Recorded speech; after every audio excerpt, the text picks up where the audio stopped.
अब देखो, निम्नलिखित संख्याओं का एचसीएफ ज्ञात करने के लिए यूक्लिड विभाजन एल्गोरिथम का प्रयोग करना है। समझा ना? इस क्वेश्चन अति 10th क्लास के 1.1 है, इसलिए एचसीएफ हमको ज्ञात करना है। एचसीएफ ज्ञात करने के लिए एल्गोरिथम से ए, बी और क्यू आर। ए का मतलब होता है भाजक, बी बराबर भाज्य, क्यू का मतलब भागफल और आर का मतलब शेषफल। इसी टाइप से तो इसको फार्मूला बनाएंगे तो होगा A is equal to B Q plus R, यानी कहे तो भाज्य बराबर भाजक गुने भागफल और प्लस में शेषफल।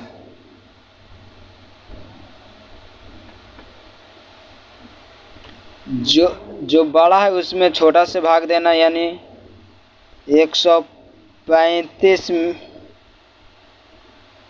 225 में 135 से भाग देना कि जब तक हमारा एचसीएफ जीरो मतलब शेष जीरो ना आवे।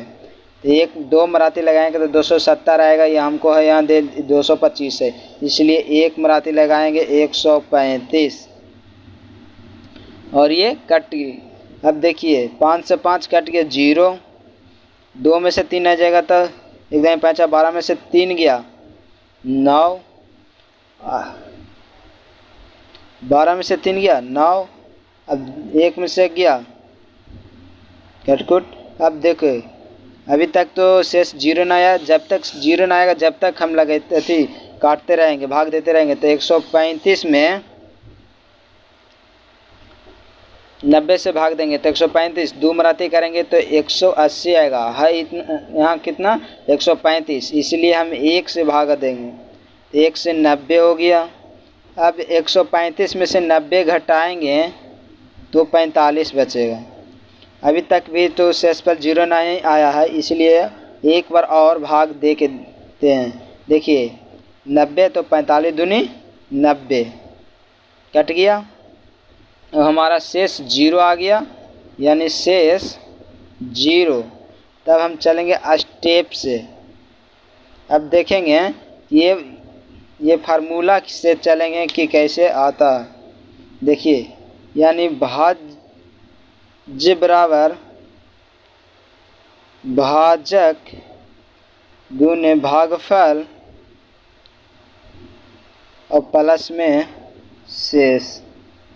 इसी टाइप से जाता। स्टेप 1 में देखिए ना कि भाज्य कितना है। स्टेप इसको मान लिया 1, इसको 2 और इसको 3, तो करने में आसान हो जाएगा। स्टेप 1 में हो गया 225, भाज्य हो गया, भाजक हो गया 135 और भागफल 1 और शेषफल 90 हो गया। अब दूसरा स्टेप में जाते हैं, स्टेप 2 में कि इसमें है भाज्य 135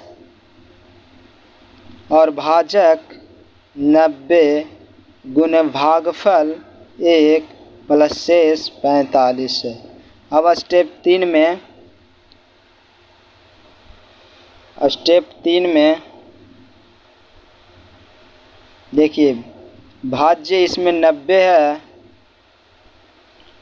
और भाजक 45 है और भागफल 2 है और प्लस शेष 0 है, यानी हमारा शेष 0। जब जो शेष 0 आएगा जिससे भाग देंगे वही एचसीएफ आएगा, यानी भाजक जो होगा ये वाला भाजक वही हमारा एचसीएफ होगा। तो एचसीएफ बराबर 45, जो ये भाजक है वही एचसीएफ आ जाएगा। इसका दूसरा मेथड है कि जब आपका पास कोई ऑब्जेक्टिव आएगा, इसके लिए भी एकदम शॉर्ट और लॉजिकल ट्रिक। देखिए 135 को काटना है, कै मराती कटेगा देखिए।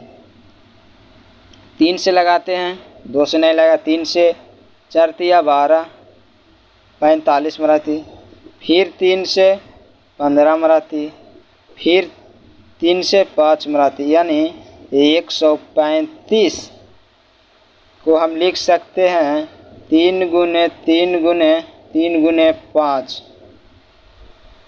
ठीक, अब 225 को देखते हैं तोड़ के। 225 को हम 2 से लगाएं तो नहीं कटेगा, 3 से लगाएंगे तब भी नहीं कटेगा, 3 से भी कट जाएगा। 3 से देखिए, 3 से लगाएंगे तो 7 21, 25 75, यानी 3 5 15, 75 तिया 225 होता है। फिर 3 से लगाएंगे 25, अब 5 से लगाएंगे तो 25 आएगा, यानी कि अब इसको हम 225 को लिख सकते हैं 3 गुने 3 गुने 5 गुने 5। अब ऐसे लिखने के बाद जो कॉमन रहेगा, जो कॉमन रहेगा वहीं HCF आएगा। तो HCF बराबर कॉमन है 2 यानी 4 को 3 है तो 2 को कॉमन होगा, यानी 3 गुने 3। इसमें ऊपर में 1 5 है, नीचे में 2 5 है, तो जो कॉमन है वही निकालेंगे। तो ये 2 के बदल 1 5, और जो नहीं कॉमन है उसको जस के तस छोड़ देंगे, यानी 3 3 9 9 5 45। हमारा HCF कितना आया? 45। समझ गए? अब क्वेश्चन नंबर दूसरा देखो। क्वेश्चन नंबर दूसरा है कि 196 और 38 2 20 का HCF निकालना है। HCF तो जो बड़ा रहता है उसमें भागा दे देते हैं छोटा से। तो 38 2 20 में 96 से भागा देंगे तब हमारा HCF प्राप्त होगा। जब तक कि शेष 0 ना आए तब तक हम भाग देते रहेंगे। अब देखिए 382 में 196 से भागा देंगे तो के मराती लगाएंगे। देखिए 2 मराती करेंगे तो 2 मराती करेंगे तो 392 आएगा। हमको है कितना? 382 है, इसलिए हम 1 मराती लगाएंगे। 196 12, 1 दाई 5, 2 में से 6 नहीं जाएगा, इसलिए 45, यानी 12 में से 6 गया 6, ये बचा 7, 1 दाई 5 लिया, यानी 17 में से 9 गया 8, 17 में से 9 गया 8, और ये बचा 2, 2 में से 1 गया 1। अब देखो, अब देखिए 196 है, 186 है तो नहीं लगा, इसलिए 1 का किए वाला उतारेंगे तो कितना मराती लगाएंगे? 9 मराती लगाएंगे। 9 मराती, देखिए 9 दिन 18 होता है, ये 9 मराती लगाएंगे तो 9 6 का 54 आएगा, 9 9 81 और 5 86 आएगा। 9 6 का 54, 9 9 81 और 5 86 और 9 9 8 17 आएगा। अब देखो घटा के देखते हैं, 12 में से 4 गया 8, फिर ये बच्चा 5, 5 में से 6 तो नहीं जाएगा, इसलिए 1 दाई 5 लिया, 15 में से 6 गया 9, ये बच्चा 7, 7 में से 7 गया कटकुट, 1 में से गया कटकुट, यानी 0 बच्चा। अब देखो ये 98 है, ये 196 है तो नहीं लगेगा, इसलिए ये 0 हमको बच रहा है, 0 जब पे उतार देंगे। अब देखिए के मराती लगते हैं 10, 5 मराती लगेंगे तो 10, यानी 5 मराती में लग जाएगा। 5 मराती में किए हैं तो 6 5 30 के 0, 9 5 45, 3 48 के 8, और 5 और 4 9, ये हमारा 0 से 0, 8 से 8 और 9 से 9 कट गया। अब हमारा HC जो शेष है वह 0 आ गया शेष, तो हमारा HCF यही आना चाहिए। यानी स्टेप फर्स्ट में हम लिखेंगे कि भाज्य बराबर भाजक गुने भागफल और प्लस में शेष, यानी कि A बराबर BQ प्लस R। ये फार्मूला पर ही स्टेप लिखेंगे। तो स्टेप फर्स्ट है, उसमें तो 3 आया था, इसमें 1 आया। देखिए तो स्टेप फर्स्ट में भाज्य है 38 2 20 इक्वल टू 196 गुने 195 प्लस 0। यानी जो भाज्य होता है, जिससे मतलब जो 0 जब शेष 0 आएगा तो जो भाज्य होता है वही हमारा HCF होता है। यानी HCF इक्वल टू 196। ये हमारा आंसर आ गया। अब इसी चैप्टर का तीसरा क्वेश्चन है, क्वेश्चन नंबर तीसरा, कि 867 और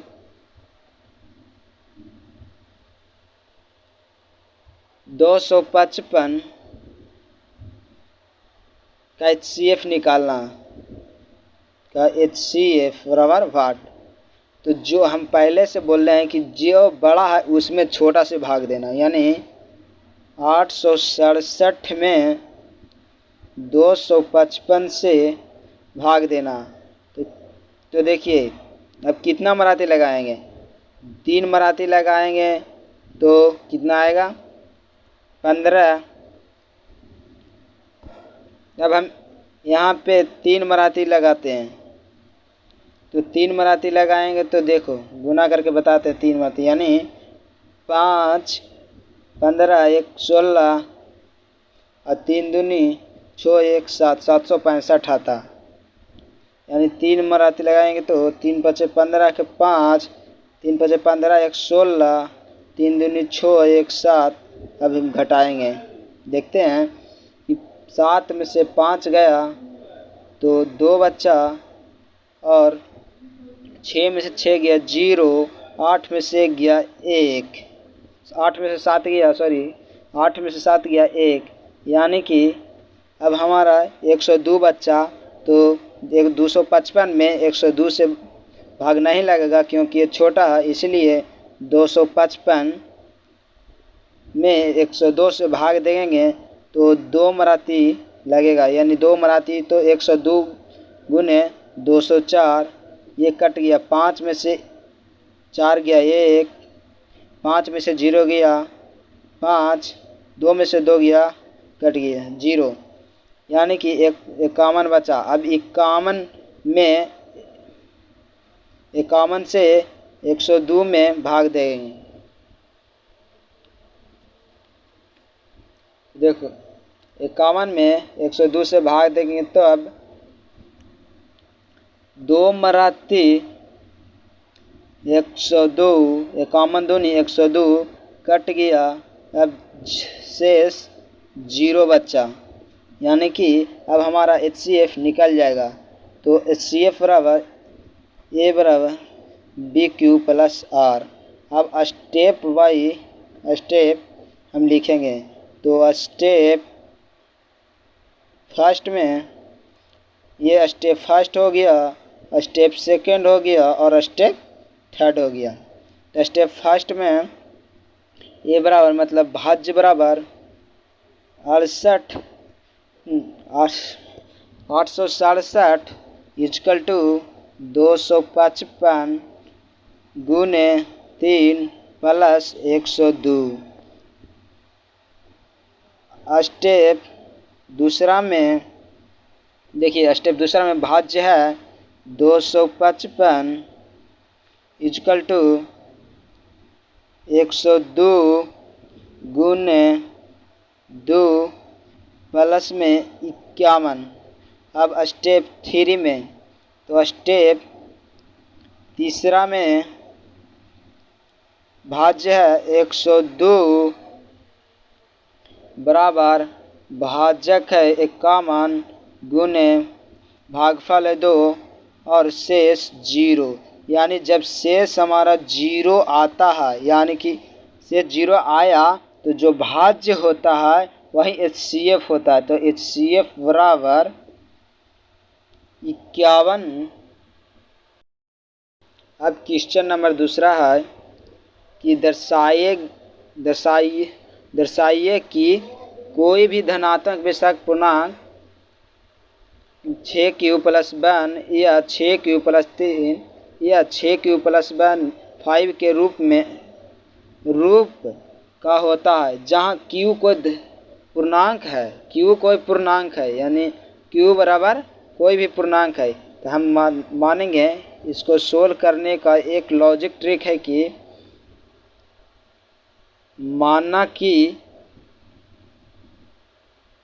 ये कोई धनात्मक पूर्णांक है, ये कोई धनात्मक पूर्णांक है। हमको सोल्व कुछ करना है, विषम संख्याओं को चुनना, यानी कि b बराबर कुछ भी मान लें तो b बराबर मान लेते हैं 3 और मान b बराबर 3 हो गया तो r बराबर 6 से, यानी 6q बोल रहा है, 6q यानी 6 से जितना भी मान है छोटा लेंगे, शेष तो 6 से छोटा होगा, यानी 0। r बराबर 0 1 2 3 4 5 तक रहेगा। तो अब हो गया यूक्लिड विभाजन एल्गोरिथम से इसका सोल्व करना, यानी यूक्लिड विभाजन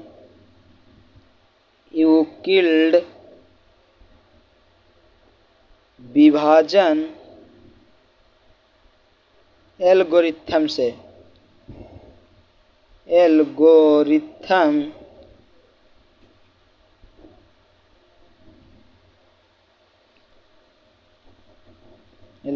से अब हमको पिछले क्वेश्चन में बताए थे कि एल्गोरिथम का फार्मूला होता है कि a बराबर BQ+R, यानी कि a बराबर b के मान 3q+R।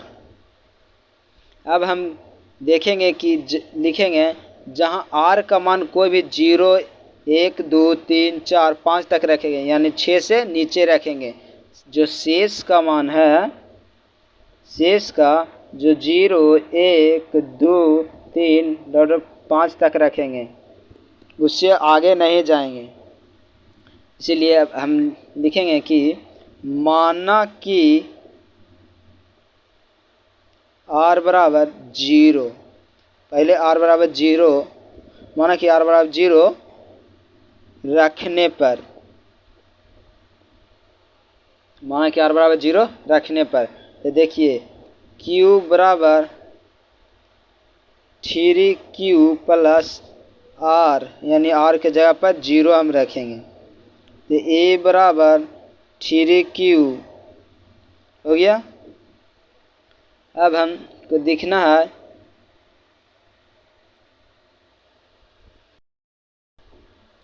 सॉरी भाई लोग, देखो b बराबर यानी 6q कह रहा है, तो b बराबर 6 रखेंगे, यानी 3 के स्थान पे 6 आएगा, ये जहाँ पे 3 के स्थान पर 6 आएगा।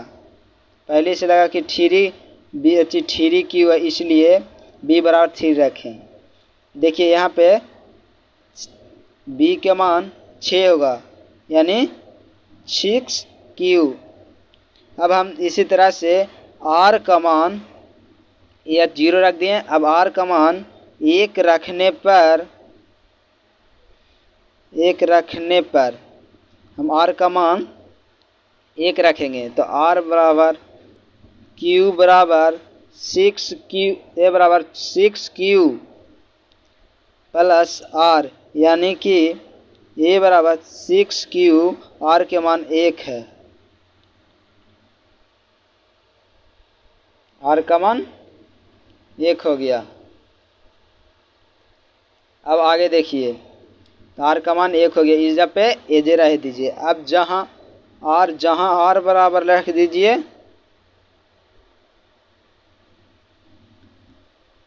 2 रखिए। तो आर बराबर 2 रखें तो ए बराबर 6Q प्लस आर, यानी ए बराबर 6Q प्लस 2। आर बराबर 2 रखेंगे तो 2 आया। अब आगे देखिए यहाँ पे, जहाँ आर बराबर 3 रखेंगे, आर बराबर 3 रखने पर, तो आर बराबर 3 रखने पर यानी ए बराबर 6Q प्लस आर, यानी ए बराबर 6Q प्लस 3 हो गया। अब इधर पे ऐसी रहे 10 के 10 छोड़ दीजिए। अब फिर जहाँ आर का मान 4 रखने पर, तो आर का मान 4 रखेंगे तो ए बराबर 6Q प्लस आर, यानी ए बराबर 6Q प्लस 4 हो गया। अब आगे देखिए, जहाँ 4 तक हो गया, हमको कितना रखना है? 6 से कम ही नहीं, यानी 5 तक रखना है। जहाँ आर बराबर 5 रखने पर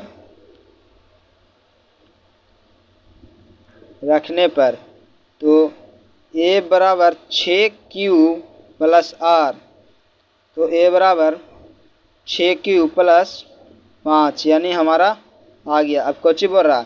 विषम पूर्णांकों की संख्या है। विषम पूर्णांक नहीं कर रहा, तो विषम पूर्णांक कौन कौन होगा? विषम पूर्णांक देखिए, विषम पूर्णांक जो लास्ट में 1 है, एक हो गया, एक 3 हो गया, एक 5 हो गया, यानी विषम पूर्णांक 6Q plus 1 6Q plus 3 into 6Q plus 4 होगा। ओके, सॉरी 6Q प्लस 5 होगा। ये तीनों विषम पूर्णांक की संख्या है। संख्या का है या कुछ का है, संख्या का यह नंबर। देखिए हमको क्या पूछ रहा था कि विषम पूर्णांक कौन कौन है, तो 6Q plus 1 6Q plus 3 6Q plus 5, और आगे तो जाना ना है, 6 से कम ही रहना, इसलिए यही हमारा आंसर होगा। क्वेश्चन नंबर 3 देखिए क्या कह रहा है कि किसी परेड में 616 सदस्यों वाली एक सेना आर्मी की टुकड़ी को 32 सदस्यों वाले एक बैंड के पीछे मार्च करना है। यानी समझा है कि किसी परेड में 16 सदस्यों वाली एक सेना है, जो 16 सदस्यों वाली एक सेना आर्मी की है, कि टुकड़ियों को 32 सदस्यों वाले एक बैंड के पीछे मार्च करना है। दोनों समूहों को समान संख्या वाले स्तंभों में मार्च करना है। उन स्तंभों की अधिकतम संख्या क्या है जिसमें वे मार्च कर सकता? यानी समझ है, भागा देना, यानी 16 सदस्य है जिसमें 32 टुकड़े हैं, बांटना। 616 सदस्यों को 32 टुकड़ा बांटना है, तो यानी क्या करना? भागा देना हमारा कि 32 और 16 616 को, यानी HCF निकालना। इसी को अभी इसको HCF निकालना किस तरीका से? देखिए 616 को भाग देना है 32 से, तो एक मराती लगाएंगे, 2 मराती लगाएंगे तो 32 दूनी 64 है, 61 है, कितना? 61, यानी एक मराती लगाएंगे 32, तो 11 एक में से 2 ना जाएगा, यानी 1 5 11 में से 2 गया 9, ई बच्चा 5, 5 में से 3 गया 2। अब देखिए ई है 32, ई है 29, नहीं लगेगा, इसलिए ऊपर से एक अंक उतारेंगे, 296 आया। अब देखते हैं कि कितना मराठी में लग सकता है। तो हम 8 मराठी लगाएंगे तो ज़्यादा हो जाएगा। देखें तो 8 दूनी 16 और 8 तिया 24, 1 25 ठीक आता, यानी 8 मराठी लगाएंगे तो 8 दूनी 16 के 6 और 3 8 तिया 24 और 1 25 के 5। अब देखिए काट के 6 में से 6 गया 0, 5 में से यानी 9 मराठी लगा देते हैं, 1 मराठी और लगा देते हैं, 9 मराठी लगाएं तो 9 दूनी 18 के 8, 9 दूनी 18 के 8 और 9 तिया 27 1 28, यानी 88 हो गया। तो 16 में से एक दाहिनी 6 में से 8 ना जाएगा तो एक दाहिनी 45, यानी 16 में से 8 गया, बच्चा कितना 8।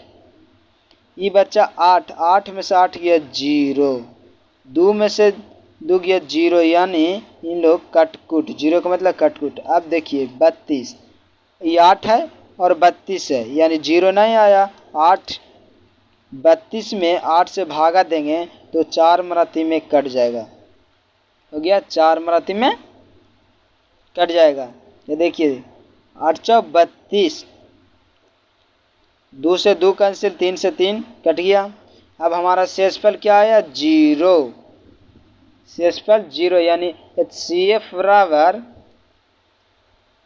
जो भाजक होता है वही HCF होता है, HCF बराबर 8। अब हम देखते हैं स्टेप से चलते हैं, स्टेप यानी फार्मूला से कि A बराबर BQ प्लस R। स्टेप 1 में एक में देखना है, यह स्टेप 1 हो गया, यह स्टेप 2 हो गया।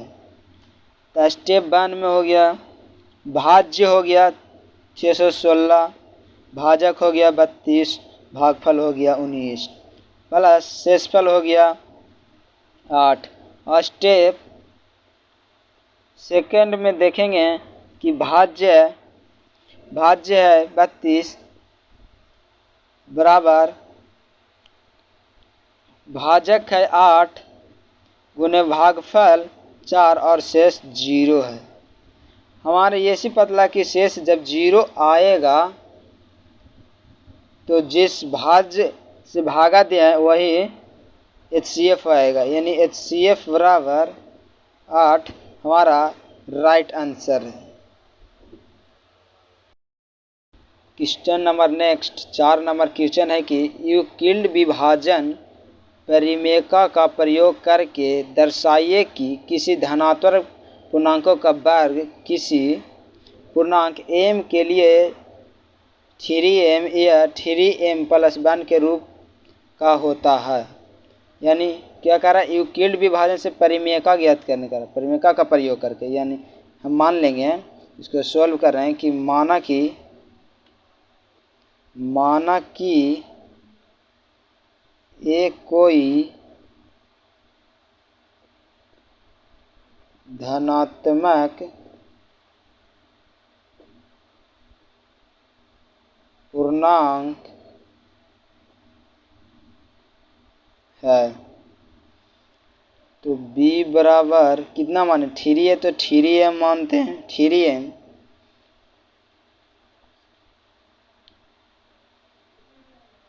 यूक्लिड विभाजन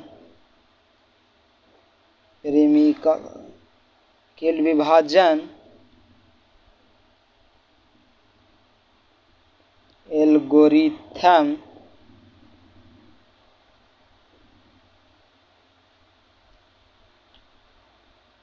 परिमेयिका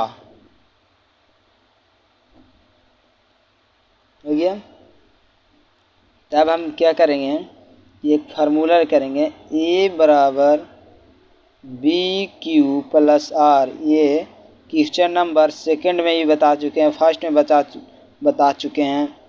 देखिए तो ए बराबर बी क्यू प्लस आर, यानी इसमें जो शेष है, शेष यानी आर बराबर 0 1 2 तक, यानी 3 है, 3 से छोटा रहना चाहिए। शेष जो होता है वह भाज्य से छोटा होता है, भाज्य से भाजक से छोटा आता है, इसलिए आर बराबर 1 2 3 तक ही रहेगा। अब देखिए आगे माना कि जहाँ आर बराबर 0 रखेंगे, 1 रखेंगे, 2 रखेंगे, यहीं तक। अब देखिए कि ए बराबर बी क्यू प्लस आर, ये फार्मूला पर ही हम सोल्व कर देंगे कि 3m या 3m प्लस 1।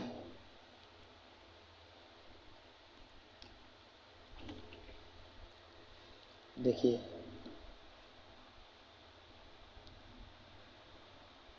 हम आर बराबर 0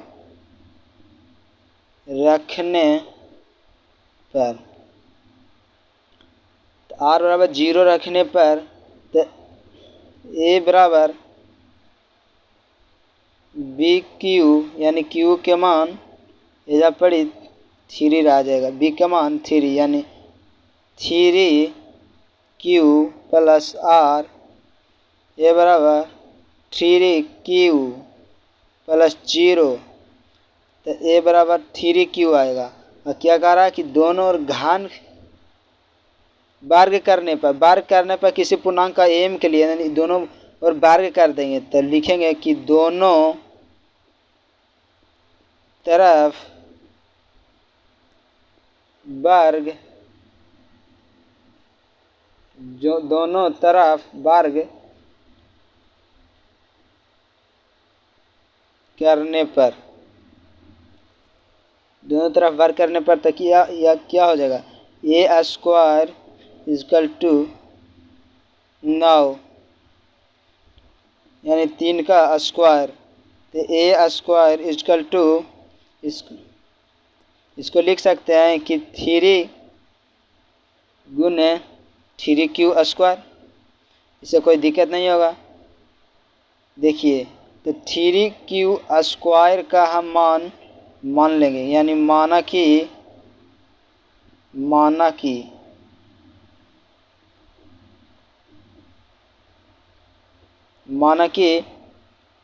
3q बराबर m, तो ए स्क्वायर बराबर 3 है, इतना के मान हम m रख देंगे, इतना का मान m रख देंगे, यानी 3q स्क्वायर का मान 1 रख देंगे, सॉरी m रख देंगे, तो ये हमको आ गया। अब इसी तरह से फिर देखेंगे, फिर r बराबर 1 रखने पर,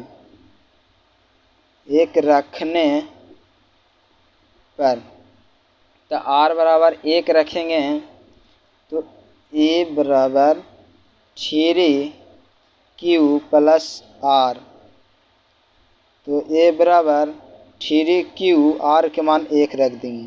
अब फिर दोनों तरफ वर्ग कर देंगे, दोनों तरफ वर्ग करने पर, यहाँ तक तो किसी का कोई दिक्कत नहीं। अब आगे देखो, तो दोनों तरफ वर्ग कर देंगे, यानी ए स्क्वायर बराबर 3q प्लस 1 का होल स्क्वायर। हम जानते हैं कि a square, a plus b के होल स्क्वायर बराबर फार्मूला होता है a square plus b square plus 2ab, यानी कि 3q स्क्वायर प्लस 1 के स्क्वायर प्लस में 2 और ए के मान 3q प्लस, यानी फिर b, ये हो गया। हम एजा पे सॉल्व कर देते हैं। यहाँ तक किसी को दिक्कत? अब यहाँ से देखिए करते हैं। यहाँ से करते हैं कि ए स्क्वायर बराबर 3q square plus 1 square plus 2 into 3q into 1, यानी इतना नीचे है। इसको हमको सॉल्व करना था। ए स्क्वायर बराबर होता है, इसको हम कर सकते हैं 3a 3 गुने 3 स्क्वायर, कोई दिक्कत? अब देखिए प्लस 1 फिर 3 दूनी 6 q हो जाएगा। अब हम इससे 3 कॉमन ले लेते हैं। 3 कॉमन ले लिए हैं तो 3q square plus 2q plus 1 आएगा, यानी कि q स्क्वायर बराबर अभी इतना के मान, यानी माना कि 3q स्क्वायर प्लस 2q बराबर m मान लेंगे, यानी इतना बड़ा मान तो 3m प्लस 1। अब हमको क्या कर रहा है, किसी वर्ग के यानी कि यूक्लिड विभाजन परिमेय का प्रयोग करके दर्शाइए कि किसी धनात्मक पूर्णांक का वर्ग किसी पूर्णांक यानी पूर्णांक बराबर पूर्णांक 3m या 3m प्लस 1 हो गया। 3m या 3m प्लस 1 हमारा पूर्णांक है। 3m या 3m प्लस 1 हमारा धनात्मक पूर्णांक भी लिख सकते हैं, धनात्मक